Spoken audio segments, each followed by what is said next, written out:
پھر مجھے ایک وہ بڑھیا عورت بھی یاد آتی ہے مدینۃ المنورہ کی کہ اس کی حالت ذہنی توازن ٹھیک نہیں تھا، آج کے زمانے میں جسے مینٹل کیس کہتے ہیں، اس کا ذہنی توازن درست نہیں تھا۔ تو وہ آقا علیہ الصلوۃ والسلام کی مجلس میں آئی اور کہنے لگی یا رسول اللہ صلی اللہ علیہ وسلم، مجھے آپ سے بڑا ضروری ایک کام ہے، آئیں اور علیحدگی میں میری بات سنیں، میں تنہائی میں کچھ بات کرنا چاہتی ہوں۔ آقا علیہ الصلوۃ والسلام اٹھ کھڑے ہوئے اور اس عورت کے ساتھ چلے گئے۔ وہ مسجد نبوی سے نکلی اور گلیوں سے ہوتی ہوتی ایک مدینہ کے ایک چوک میں وہ آقا علیہ السلام کو لے آئی، رستے میں کھڑے ہو گئے۔ اب دھوپ تھی اچھی خاصی اور گرمی کی شدت تھی، اور وہ آقا علیہ السلام کو ساتھ لے آئی۔ اب ادھر کھڑے کھڑے وہ کتنے پہر آقا علیہ السلام سے وہ طرح طرح کی باتیں کرتی رہی، طرح طرح کی باتیں کرتی رہی۔ تو جب وہ مطمئن ہو گئی، اس نے ساری باتیں کر لیں، تو پھر آقا علیہ السلام نے فرمایا اچھا بی بی اگر اجازت ہے تو اب میں چلا جاؤں؟ اس نے کہا ہاں جی اب میری باتیں ختم ہو گئی، اب آپ چلے جائیں۔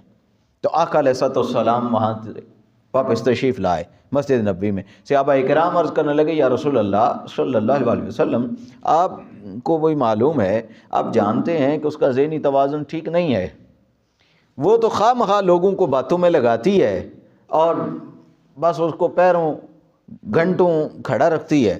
تو یا رسول اللہ آپ کو دوپہر میں اور اتنی شدید گرمی اور دھوپ میں بغیر کسی وجہ کے اتنی دیر اس نے کھڑے رکھا، تو یا رسول اللہ آپ کیوں اتنی تکلیف میں مبتلا ہوئے، کیوں آپ نے اتنی پریشانی اور تکلیف اٹھائی، کیوں اس کی باتیں سنتے رہے؟ تو آقا علیہ السلام نے فرمایا لوگو، میں اللہ کی ذات کا بھیجا ہوا وہ رسول ہوں کہ ہر شخص مجھے آ کے اپنا دکھڑا سنا سکتا ہے، اگر میں آج اس کی بات نہ سنتا تو میرے سوا کون ہے پورے مدینہ میں جو اس خاتون کی بات سنتا ہے؟